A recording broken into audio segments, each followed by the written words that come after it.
পাহাড়ি মানুষের রূপচর্চার গুপ্তধন, সেই ভালোবাসায় গড়া ঘন ন্যাচারাল কাজল।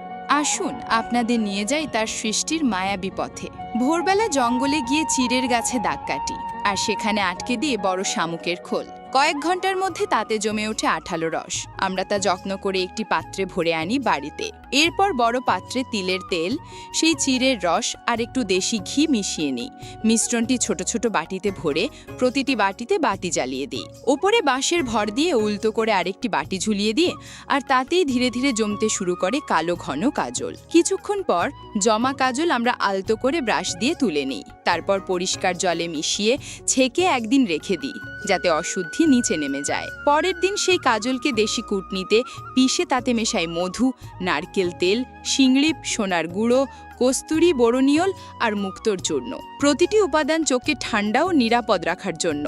এগুলো ভালোভাবে মাখিয়ে মাখিয়ে একসাথে মিশিয়ে দিই। এরপর হাতে সরিষার তেল মেখে ভারী জিনিস দিয়ে জোরে জোরে পেটাই, যাতে সব উপাদান মিলেমিশে নরম ও মসৃণ হয়। দিনভর যত্নের পর তৈরি হয় আমাদের পাহাড়ি ঘন ন্যাচারাল কাজল। এটি শুধু চোখের সৌন্দর্য বাড়ায় না, বরং চোখে আনে শীতলতা আর হৃদয়ে ছড়িয়ে দেয় এক অনন্য প্রশান্তি। এই প্রাকৃতিক কাজলের যাত্রা যদি আপনাদের ভালো লাগে, তবে লাইক, সাবস্ক্রাইব আর কমেন্টে ভালোবাসা জানাতে ভুলবেন না। পাহাড়ি পরিবারের অংশ হন আপনিও।